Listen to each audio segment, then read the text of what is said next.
देखो, अभी मैं राज कुंद्रा पे कोई कमेंट पास नहीं करना चाहूँगी, लेकिन मैं ये ज़रूर कहूँगी कि जो भी फिल्में हम लोगों ने बनाई हैं सारी फिल्में एरोटिक हैं।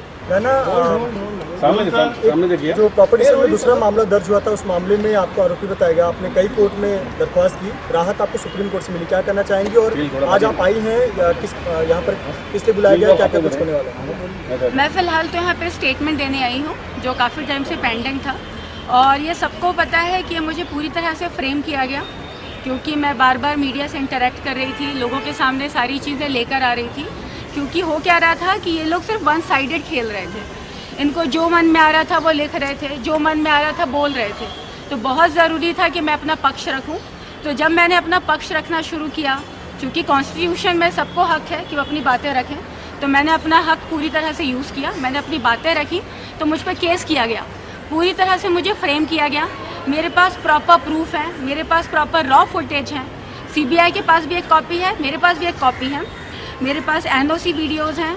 जिस लड़की ने मुझ पे केस किया है उसने 4 अलग अलग डायरेक्टर्स पे केस किया है। मजाक चल रहा है कि वो एक शूट पे जाती वहाँ भी फोर्स हो रहा है, सेकंड पे जा रही वहाँ भी उसके साथ फोर्स हो रहा है। पता नहीं किस टाइप का मजाक चल रहा है। सबको पता है कि गलत केस था। आप मेरी एफआईआर कॉपी भी देखोगे, वहाँ भी पता चलता है कि गलत केस है। इसके बावजूद केस को बढ़ाया गया, बट फाइनली मैं बहुत थैंकफुल हूँ सुप्रीम कोर्ट की कि उन्होंने मुझे रिलीफ दिया है। अभी मैं इंटरिम बेल पर हूँ और बहुत जल्दी मुझे एंटिसिपेटरी बेल मिल जाए, मैं यही उम्मीद करती हूँ। इस मामले में राज कुंद्रा अभी 3 दिनों पहले जेल से बाहर आए। जब वो जेल गए थे तब आपने उनका सपोर्ट किया था कि जो मूवी है उसको इरोटिका बताया था। अभी किस तरह से आपका बयान होगा? वो जेल से बाहर आए हैं जमानत पर 64 दिनों बाद। देखो, अभी मैं राज कुंद्रा पे कोई कमेंट पास नहीं करना चाहूँगी, लेकिन मैं ये ज़रूर कहूँगी कि जो भी फिल्में हम लोगों ने बनाई हैं सारी फिल्में एरोटिक हैं, बोल्ड हैं। कोई भी फिल्म पॉर्न की कैटेगरी में नहीं आती है।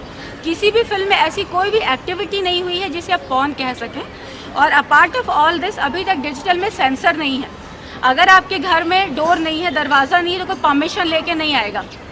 सो जहाँ पे किसी चीज़ की परमिशन की ही ज़रूरत नहीं है उस पर एक बिना मतलब का केस बना दिया जाता है। बाद में लड़कियों को ज़बरदस्ती ब्लैकमेल करके कि अगर आप केस नहीं करोगे तो आपको भी एक्यूज़ बना दिया जाएगा। सो बेटर आप विक्टिम बन जाओ, उन्हें फोर्स करके केस करवा दिया जाता है। सो ये सारी तरह से गंदगी फैलाई जा रही है। और मैं अभी भी यही कहूँगी कि पहले भी मैं यही कह रही थी कि फिल्में एरोटिक हैं, बोल्ड है। कोई भी फिल्म पॉर्न की कैटेगरी में आती ही नहीं है।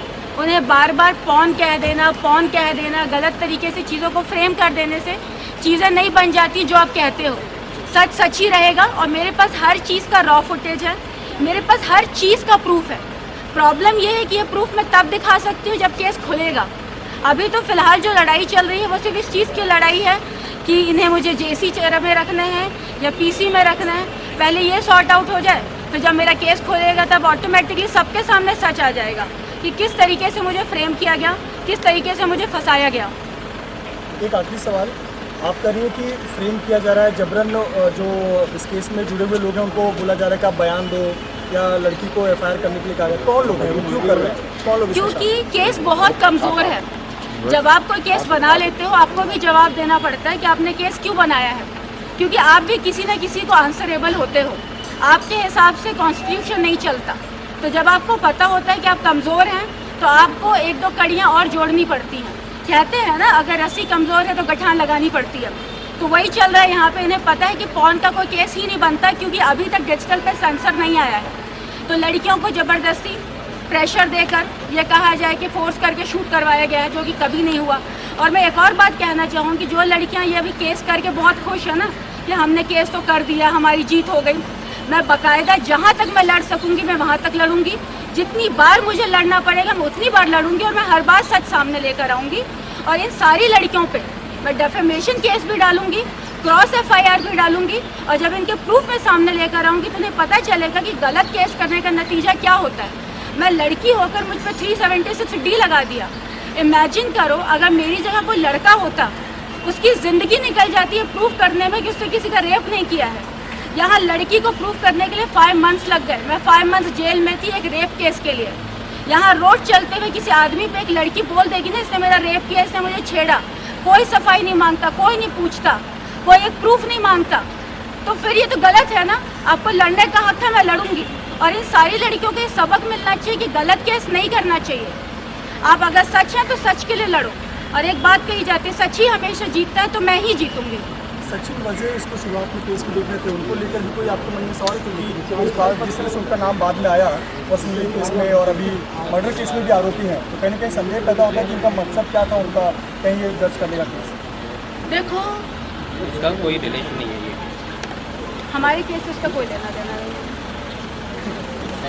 Thank you.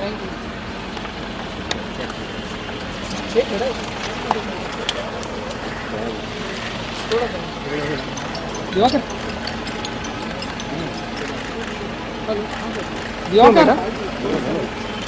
माइक